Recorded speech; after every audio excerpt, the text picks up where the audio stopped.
posso fazer isso o dia todo. O mal sucumbirá ante a minha presença. A verdade é que eu sou homem de fé. Todos nós temos segredos. No meu mundo significa esperança.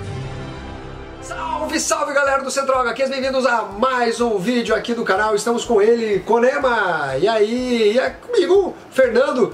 Esse vídeo aqui eu acho que tá até um pouquinho, talvez atrasado, mas estamos em janeiro ainda, né? Então não tem tanto problema. Muitos inscritos pediram a lista dos melhores filmes que a gente viu no ano de 2017. E a gente elaborou essa lista, vai ter também a lista dos piores em outro vídeo, né? Que a gente vai comentar sobre os piores filmes. Algumas coisas na sua lista bateu com a minha, né? Sim, teve uns filmes que foi meio que unânime, né? Que são muito bons. E eu sei que tem alguns filmes aí, o pessoal lá do site do Central HQs fizeram as listas. Fizeram listas legais, tem lá no site, inclusive, dá uma olhada. Aí, se você tiver interesse. Dá uma olhada. O Ramon vai ter um filme que eu não vou colocar, ele vai ficar puto da cara. Né? Mas enfim, vamos começar aqui então. Primeiro filme que eu coloco na minha lista de melhores é Corra. Cara, que filme legal. Você chegou a ver esse filme ou não? Cara, é filme de terror, eu não assisto, velho. É do Jordan Peele. Eu sei, ele é um terror meio suspense, tá ligado? E tal, mas eu sei que a galera falou pra caralho bem, tem um negócio do preconceito, etc. Mas, mano, eu não consigo. Se eu assistir essa bagaça, mano, eu vou sonhar por um mês inteiro que vai ter os negros vão estar correndo atrás de mim pra me pegar, tá ligado? Eu não posso ver. E é literalmente os negros correndo atrás, porque o filme, cara, eu não vou. Tem uma cena de um negão lá. Aliás, o ator que faz, ele é o cara que fez Black Mirror. Fez o episódio 2. É o Daniel Kaluuya. E ele tem uma cena que ele tá parado fora da casa assim, cara, e vem um caseiro correndo, um negão grande, velho. Cara, você tem que assistir esse filme. Mas basicamente é o seguinte: apesar de utilizar o tema preconceito, que basicamente o mote da história é o lance de um negro tá namorando uma garota branca e os pais dela moram no sul dos Estados Unidos, e a gente sabe daquela guerra dos confederados, a questão da abolição, e o sul é tido como os estados mais preconceituosos lá dos Estados Unidos. Eram os estados mais escravagistas, né? Escravistas, né? Escravistas, desculpa. E o que acontece é que ele tem receio de conhecer os pais dela, e ela fala, não, vamos lá, eles são tudo gente boa. E ele é recepcionado de uma forma assim muito calorosa, ele não se sente muito à vontade. O pai dela é um neurocirurgião e a mãe é uma psiquiatra. Tem uma bela casa e tal. Só que ele começa a perceber que as pessoas que estão ali, elas que estão dentro da casa e são negros, principalmente as pessoas que trabalham lá, são funcionários, eles agem de forma um pouco mecânica, robótica, com atos assim que não lembram exatamente um ser humano livre, vamos dizer assim. E o interessante desse filme é que, apesar dele abordar a questão do preconceito, porque uma parte importante do filme, ele não fica com mimimi, sabe? É assim, tem isso daí no filme, mas a ideia, o terror, o suspense, ele vai muito além disso, sabe? É usado mais como um pano de fundo, sem querer fazer panfletagem, até porque a gente sabe que existe o racismo, existe o preconceito e tudo mais. Então você não precisa ficar vendo um filme que vai te falar, olha, existe isso, que você já sabe que existe, sabe? Sim. E daí ele tem um suspense muito legal, várias reviravoltas no filme, então é um filme bacana que está na minha lista aí de melhores. Agora qual que você... Cara, eu vou começar falando aqui com vocês do Bingo, o Rei da Manhã. Ligação no programa do Bingo. Alô? Pode falar. Bingo, vai tomar no cu. Não, amiguinho. Eu tomo no copo, que é mais limpinho. Bom, agora sim, em casa, aí o papai e a mamãe tomam de um jeito diferente, aí já não é assunto pro palhaço, né? Filme nacional, né, Filme nacional, mano. Putz, eu vi no final do ano, né? Eu não vi na data de lançamento dele, eu fui ver um pouco depois. E, cara, que filme bacana. Contando, autobiográfico, Bingo para direitos autorais, creio eu, né? Na verdade, contar, gente, a história do Bozo, o famoso Bozo cheirador de cocaína. Que ele é interpretado pelo Vladimir Brista. Bom ator, né, cara? Pelo menos nesse filme ele... Cara, ele tá sensacional. E pra mim, mano, é um filme nacional que se destaca pra caralho. Principalmente ainda... Cara, é uma coisa que vinha me entristecendo. Eu não via filmes nacionais muito bom por aí. E esse teve uma pegada meio Hollywood... Não vou conseguir. Teve uma pegada hollywoodiana. 1, 2, 3... E os filmes nacionais vinham me entristecendo, e esse foi um filme que parecia uma produção internacional, tá ligado? Ele, cara, os ângulos da câmera, a atuação dos atores, tá, cara, nível Oscar. Eu achei muito foda. Inclusive teve campanha pra ele concorrer ao Oscar e acabou sendo deixado de lado. Não é ele que vai concorrer? Eu achei que não é ele. Eu vi uma, mas já foi ser feita a seletiva, já? Parece que tá vindo por aí, mas já os comentários de academia parece que ele não entrou. Mas, cara, é um filme que vale muito a pena você ver. A história praticamente é a história da vida de um dos Bozos. O primeiro Bozo. Ele é o primeiro. Ele é o primeiro. Não, ele é o primeiro do Brasil. Não, ele é o segundo do Brasil. É, então, o segundo. Mas ele é o mais famoso. Ele é o segundo, mas ele é o mais famoso. Eu tinha lido que ele era o primeiro. Não, teve um anterior a ele. Essa controvérsia nossa aí, se você tem mais conhecimento, fala aqui no comentário. Mas conta a história dele do momento que ele era um ator, ele... Tipo, por exemplo, eu não sabia que ele era muito frustrado por não poder mostrar o rosto, por não ter o reconhecimento de ser ator. Eu achei muito foda isso. Pra mim ele era só porra louca, cheirador de cocaína. O filme tem muito isso. A galera falava, tipo, eu tenho amigos que são mais velhos e até meus pais falavam que você assistia Bozo naquela época. Sim. E claramente você notava que ele estava alterado, tá ligado? Que ele era muito loucão.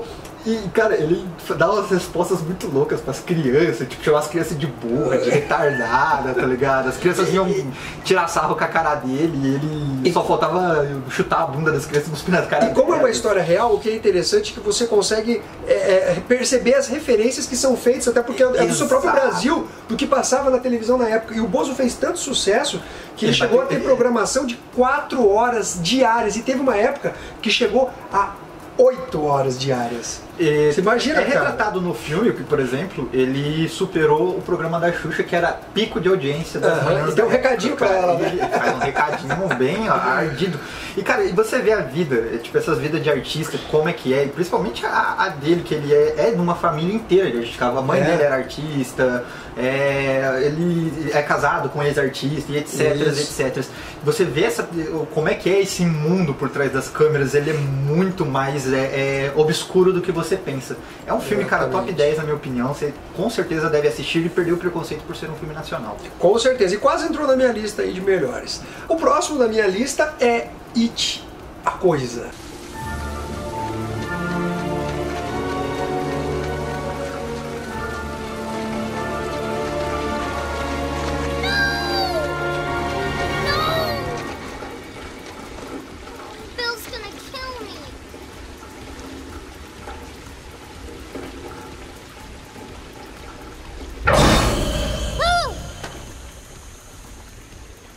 Georgie.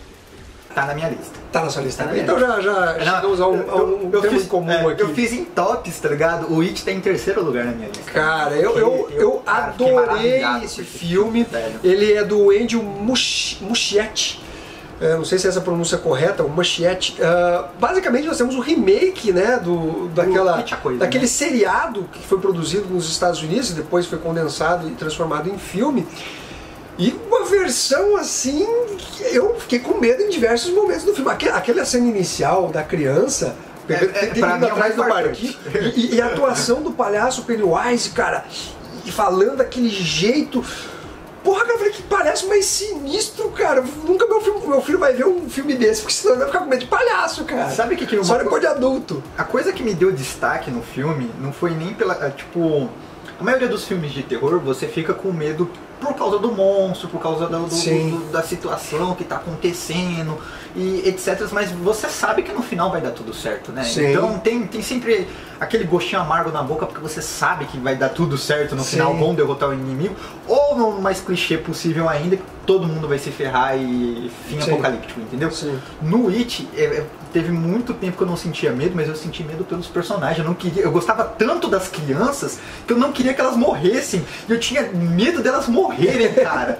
Olha, eu não tive sustos, ficar apavorado com um palhaço, porque senão eu estaria tendo pesadelo até agora, porque como eu disse, eu não vejo filmes de terror. Eu tinha medo das crianças morrerem. Eu falei, esses personagens não podem morrer, eu quero levar pra casa e criar as crianças. Eu fiquei apegado a eles, tá ligado? E ele tem aquela dinâmica de grupo, né? Do Stephen King, que é o autor do livro, né, que gerou a adaptação cinematográfica, né? Vamos pro próximo aí, Konema. Qual que você lista agora? Cara, eu teve controvérsias até agora antes de começar a gravar, porque eu fiquei assim, qual dos dois eu falo assim, mas eu acho que os dois estão no mesmo nível. Então eu vou botar barra aqui, escolha você de acordo com o seu gosto pessoal, mas eu acho que os dois filmes até são um pouco parecidos. Que é filme de herói, claro, né? Muita gente fala sobre quadrinhos no canal, a gente não vai deixar filme de herói fora da lista. Que eu tinha colocado Mulher Maravilha na minha lista, mas depois eu fiquei pensando no Homem-Aranha. Porque o Mulher Maravilha peca no final. O final do Mulher Maravilha, ele é zoado, na minha opinião. Aquele Kamehameha de braceletes. Spoiler, desculpa, você já tá tomando. Aquele vilão, aquele Ares de bigode. Velho, spoiler. E também... Só um parênteses aqui. Quando eu assisti o filme, eu tive uma impressão melhor. Depois eu cheguei a rever ele e caiu um pouco no meu conceito. Eu revi. Pra mim, assim, tá longe de ser um dos melhores filmes de 2017, na minha opinião, óbvio. Sim, eu revi, mas ele continua, ele tem o primeiro e o segundo ato muito bom, ele peca no terceiro. Igual o outro filme que eu tinha pensado em paralelo aqui com Mulher Maravilha, não sabia qual escolher entre os dois, que é o Homem-Aranha de Volta ao Lar também, que também me peca no último ato. Ah, peca. Eu acho bobo aquele final. O primeiro e segundo arco é muito bom, o primeiro e segundo ato são muito bons e o terceiro peca. Eu vou pender pro... Eu vou deixar Mulher Maravilha, tá aqui também, ele tem tanta importância quanto, se eu não me engano, eu acho que foi o filme de maior bilheteria de super-heróis de 2017, não sei se foi Thor Ragnarok ou ela, tá entre esses dois. Pode corrigir a gente nos comentários, por favor. Mas eu vou botar o Homem-Aranha porque eu gosto muito do personagem e eu gostei da releitura sobre o personagem. Porque o filme do Homem-Aranha é uma releitura da origem do Peter Parker. Não, e até quase, não digo até o final, assim, boa parte do filme, até 70% do filme, ele é muito divertido, ele é muito engraçado, você se diverte. Se você for ver o Homem-Aranha de Volta ao Lar, as críticas e as nossas resenhas de trailer, o filme, o Fernando tava numa esperança do caralho, eu tava num medo do caralho, porque muito Tony Stark no trailer, muito, usaram pra vender, e quando eu vi o filme tem pouco. Então foi um alívio. E o principal mesmo, que eu fiquei depois pensando e vendo críticas, eu vi críticas do Bruno Zago, deu 2 estrelas pro filme, tá ligado? Mas é o Bruno Zago, ele exige o máximo do máximo do máximo dessas coisas. O Thiago do Comic Zone gostou, mas fez aquela coisa. Eu vejo as pessoas que eu gosto de acompanhar falando sobre o filme, mas aí eu analisei por uma perspectiva diferente, que é um novo Homem-Aranha. Assim como o Homem-Aranha do Brian Michael Bendis nos quadrinhos foi um novo Homem-Aranha. Então é uma releitura do personagem para tempos atuais. E eu acho que foi muito bem adaptado para isso, entendeu? Eu acho que caga no final. O terceiro ato caga, mas aí o filme é tão bom que a gente abstrai. Verdade. O próximo da minha lista é fragmentado, vai contar a história de um esquizofrênico. É o Kevin. O Kevin que acaba sequestrando algumas garotas. E ele tem diversas personalidades, ele faz um tratamento com uma psiquiatra e uma das garotas, ou melhor, as garotas tentam fugir daquele cativeiro. Então a trama ela é envolta com esse lado de interpretação dele fazendo várias personalidades, inclusive uma garota de 8 anos que... É um garoto de 8 anos, de uma mulher, tem vários, então realmente tem várias cenas legais. Só que nesse ato final, que eu concordo com você, eles utilizaram de uma coisa que quebrou aquela suspensão da descrença, que é uma coisa que eu defendo muito. Você tem um filme que é pautado bem na realidade do cara ser... Ele era total pautado na realidade. De ser um psicopata que você fala assim, putz, esse cara poderia existir. Né? E a gente tem casos de esquizofrênicos serial killers. Ele é baseado, eu acho que no primeiro cara, a primeira pessoa que foi diagnosticado com multipersonalidades, ela tinha 23 personalidades, era um cara mesmo. Ah, então interessante. Foi baseado em fatos reais. Aí você chega pro final, não você chega no final e tem uma espécie de transformação, vamos dizer assim, no personagem. Ele vira um super-herói. Ele vira um personagem de quadrinho, ele amassa barras de ferro, come pessoas. Aí, desculpa, mas... Desvalorizou o filme inteiro pra mim. Desvaloriza. Eu também concordo com porque quebra a suspensão de descrença. O filme estaria na minha lista com certeza se esse final teria sido diferente. Porque, olha, segue comigo o raciocínio. Um ponto que peca são as 23 personalidades. Por quê? São 23 personalidades. Eu esperava ver 23 atuações diferentes, ou pelo menos aí metade dessas 23, mas são só 4 atuações. Ele só faz o cara que sequestrou as meninas, a criança, a mulher e um monstro. As outras personalidades aparecem, eu acho que 2 ou 3 de relance, muito rápido. Tipo, mas é porque tem as personalidades dominantes. Aí você tem que ver que tem as personalidades que eram dominantes. Tanto é que umas eram aprisionadas. Então, eu esperava, em algum momento do filme, que não teve ele ter conflito e ele mesmo brigar com ele mesmo. As personalidades começarem a brigar entre elas dentro dele, que seria uma coisa muito interessante de se acontecer. Então eu tive umas expectativas e elas não foram correspondidas. Não que o filme seja ruim, ele é muito bom nesse ponto, como eu falei, os 2 primeiros arcos do filme é muito bom. A conclusão do filme dele virar um monstro é terrível. Eu esperava ele esquartejar essas meninas como um psicopata, abusar sexualmente delas, fazer centopeia humana com elas, uma comer a bosta da outra, tá ligado? Eu esperava qualquer coisa pautado na realidade. Virar um monstro de ficção científica no final matou o filme pra mim. E esse final parece que ele faz pra encaixar com o corpo fechado. Com o corpo fechado, que vão ser 2 super seres no final se brigando. Mas aí é super-herói, se eu for ver 2 super seres brigando, eu prefiro ver o Hulk brigando com o Abominável. Agora Korema, o seu melhor filme? Não, tem mais um. Tem mais um ainda? Melhor, pô. Tem certeza? Desculpa, vai lá então. O melhor. Pra mim, em segundo lugar na minha lista ficou Baby Drive, cara. Você não viu Baby Drive? Não, Baby Drive eu não assisti. Cara, Baby Drive é sensacional. Ele é do... Eu não vou lembrar agora o nome do autor, mas ele é do autor. Eu não vou lembrar o nome do diretor. Que ele é do mesmo diretor do Scott Pilgrim. Ele faz uma linha de filmes de comédia muito famosas britânicas também, que agora eu não vou lembrar o nome. O ator é de Culpa nas Estrelas. O autor é de Culpa nas Estrelas. A gente tem a participação do autor do Justiceiro, que eu também não vou lembrar o nome. O Michael J. Fox também tá no filme. Sim. O Kevin Spacey tá no filme. Sim. Ele tem um elenco muito da hora. O enredo do filme vai contar a história do Baby, que é um motorista, é um younger adult, né? É um jovem adulto que sofreu um acidente de carro, perdeu os pais, e quando ele sofreu esse acidente de carro, ele adquiriu um problema auditivo. Ele escuta um pi incessivamente, mas é muito baixo. Sabe quando estoura uma bombinha de São João do teu lado? Você fica no seu ouvido.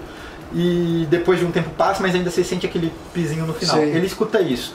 E para aliviar essa dor que tem nos ouvidos dele, ele escuta música o tempo todo. E a música se torna parte da trama. Então, sabe aquele esquema do primeiro Guardiões da Galáxia? Tem as músicas saudosistas que encaixa aqui e ali. Esse filme inteiro... Vira a trilha do filme. O filme inteiro é pautado nisso e é sensacional. Além disso, o modo que ele é filmado, com planos, sequências sensacionais, você não nota o corte, não tem corte pra falar a verdade, é incrível. E a trama é em cima do Baby, que ele é um motorista de fuga digno de Velozes e Furiosos. Ele assaltantes de banco, fora do caralho. O Kevin Spacey é organizador de assaltante de bancos e o Baby tem uma dívida com o Kevin Spacey e ele é o motorista de fuga desses assaltantes. Cara, ele é um filme divertidíssimo, ele tem todas as fases, assim, tem um drama, tem a comédia, tem um romance, tem a ação, tem a aventura, e no final começa uma loucura inacreditável que é digna desse diretor, que o nome dele vai estar aparecendo em algum lugar aí pra vocês, que ele extrapola, sabe? O final extrapola, ele joga pras alturas, começa a acontecer mortes inacreditáveis, começa a acontecer atos inacreditáveis no filme, e vale muito a pena você assistir. Pra mim, seria o melhor do ano, porque é o tipo de filme que eu gosto. Seria o meu filme favorito do ano. Mas eu coloquei um outro no top primeiro aqui da lista, porque artisticamente eu acho que é o melhor filme pela representatividade que ele vai ter. O meu melhor filme dessa lista aqui é Blade Runner 2049. A continuação do clássico lá da década de 80, que foi protagonizado pelo Harrison Ford. Agora ele já não é mais o protagonista, mas tem uma participação muito importante no filme. Tem aquele lance dos Blade Runners caçarem os replicantes, e tudo vai envolver uma questão sobre qual é a linha tênue que separa os replicantes dos humanos. Sabe? Porque a gente pode falar, os robôs eles não podem agir voluntariamente, mas nesse caso dos replicantes, eles agem com voluntariedade, não com programação. Replicante não é robô. Exato. E daí, seria praticamente um clone, mas data de validade. Só que o ponto é o seguinte, o que poderia caracterizar um ser vivo? A reprodução. E é esse que é o ponto central do filme. Né? Eu acho que vai até mais a fundo. O que caracteriza um ser vivo? Ele ter consciência sobre si mesmo. Ele aborda várias... Cara, é um filme de reflexão. É um filme que você tem que ver mais de uma vez. Só que ele é um filme contado de forma, eu diria que um pouco mais lenta, o que pode vir a incomodar o espectador. Incomoda demais. Só que a direção do Denis Villeneuve, cara, é muito foda. O Villeneuve faz um trabalho assim de construção de cenário, quando ele afasta a câmera, assim, aquele futuro que eu não diria, em algumas partes parece distópico, porque eles estão em umas regiões... É um futuro distópico. E outras tem aquelas cidades com as pessoas diferentes, né? E eu acho que ele tem é um filme denso, ele não é um filme fácil, sabe? Você, inclusive, quando você assiste, você não sai sorrindo do cinema, você sai um pouco, sabe? Assim, parece que eu suei ali vendo esse filme ali, porque realmente ele trouxe uma carga de informações e de reflexões pro espectador.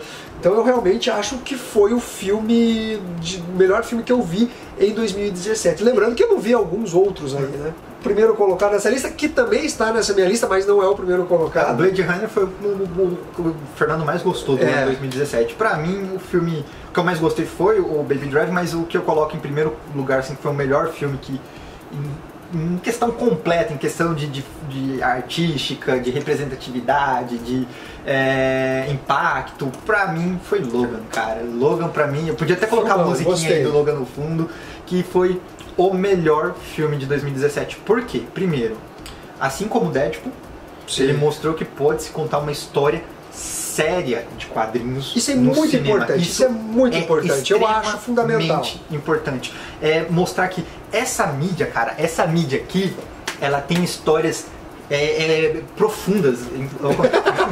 Essa mídia aqui, ela tem histórias profundas. Essa mídia tem histórias sérias. Essa mídia traz discussões que tem que ser abordadas. E Logan traz isso, cara. E é um filme sem palavras, é o que o Hugh Jackman queria entregar para os fãs, que é um filme digno do Wolverine. Isso. Ele traz isso. A direção do James Mangold é muito boa, porque ele pega realmente, no futuro, 2029, Sim. Ele pega realmente um personagem mutante colocado dentro do mundo real, né? Não do mundo ficcional de quadrinhos, e ele tendo que lidar com as pessoas, os problemas daquele mundo, né? Exato, e são coisas até mundanas e muita coisa sentimental. E o Hugh Jackman, nesse filme, que como você mencionou, ele realmente entrega um Wolverine visceral, que era o que faltava, cara. Tanto nos filmes dos X-Men, como principalmente nos filmes solos do Wolverine, que na minha opinião são tudo umas porcaria, cara. Esse filme sim, cara, o lance... Ai, você quer ver sangue? Não é, cara. Como que você não vai ver o Wolverine com aquelas garras fatiando os caras voando? A diversão tá aí, cara. Eu acho que nem pela questão, tipo, você tá interessado só em ver o sangue e a violência. Não é isso, cara. Desculpa, mas a essência do personagem também. O mundo real é violento, cara. A gente mas a essência do personagem é essa também. Não adianta falar. Claro que tem outras camadas no filme. Eu concordo, mas é que eu tô falando assim, cara... Se você vai contar uma história pautada num mundo mais realista, que foi a pauta ali do Logan, que ele é no mundo assim, 2029, você pode ver que tem lados da história que tá mais decadente, lados da história que tá um pouquinho mais evoluída, etc. Não é um mundo distópico, não é um mundo apocalíptico, mas é um mundo decadente. Sim. E se você quer contar uma história mais realista, e num mundo onde existem pessoas com superpoderes, você acha que as pessoas não vão ficar se matando e se cortando, e se fatiando, se queimando, se explodindo o tempo todo? Meu irmão, se existisse mutante na vida real, a gente estaria vivendo entrincheirado, velho. Ia ser uma porradaria sem parar. E uma coisa, a atuação do Professor Xavier, do Patrick Stewart, cara... Pra mim, cara, supera até a do Hugh Jackman. Sim, ele mandou bem demais. Mano, a menininha lá, aquela cena... A X-23, puta, cara. Só de lembrar, tô arrepiado. Só de lembrar aquela cena que ele tá na cama e ele acha que o Wolverine tá ali, ele começa a confessar as dores dele e não é o Wolverine, cara. É de chorar, nossa, é muito bom, muito bom. É um filme muito porrada, é um filme muito denso, é um filme muito filosófico, é o digno dos mutantes. Bom, galera, mas é isso daí. Quais são o top 5 aí de vocês com relação aos filmes que vocês viram em 2017? E fiquem ligados aqui no canal que nós vamos fazer a lista dos piores filmes do ano de 2017. Fomos!